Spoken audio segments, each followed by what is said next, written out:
Leonardo da Vinci was born in the year 1452 in the Republic of Florence, which is currently known as Italy. He was the out-of-wedlock child of a wealthy legal notary, who was a well-respected figure in the Tuscan hill town of Vinci. Since his parents were never together from birth, he lived with his mother for some years before uniting with his father. Leonardo was not formally educated. He taught himself Latin, mathematics, and geometry. While growing up, he never behaved like a typical child. He was a very inquisitive young boy who was always ready to receive knowledge. At the age of 17, he became an apprentice to a very creative painter and sculptor in the town. He also got to meet other young men in the workshop who wanted to acquire the skill of painting and sculpture as well. During his years in apprenticeship, the learning process was pretty difficult for Leonardo. Although he was very willing and ready to learn, there were some rules and techniques he couldn't get right. After serving for about 7 years, he finally became a great painter. His father helped him to open his own workshop where he started creating different paintings. In 1581, Leonardo was commissioned to create a special type of artwork, a painting that would depict the adoration of the Magi, the three wise men that met the baby Jesus at the Epiphany. Leonardo spent months trying to complete the painting but failed to. The job seemed very complex and he couldn't create it perfectly.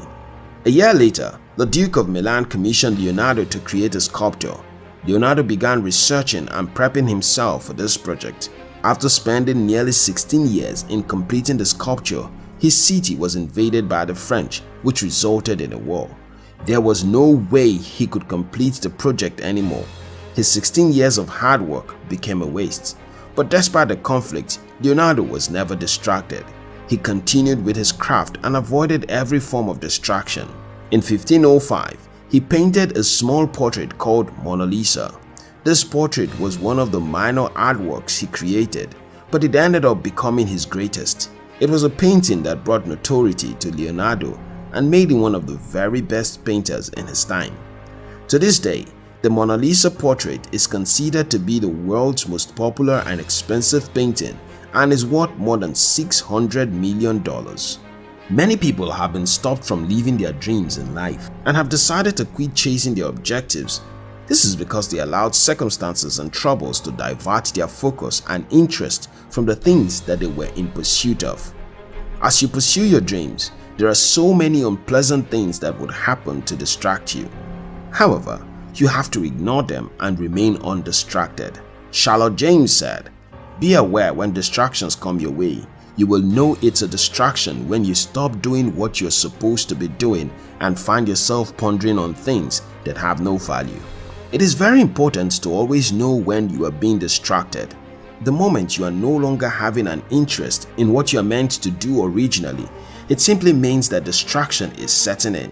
No matter what happens around you, always prevent yourself from getting distracted. Distraction is dangerous because it takes you away from the right path and places you in a path you don't belong to. Robin Sharma said, "Stop getting distracted by things that have nothing to do with your goals.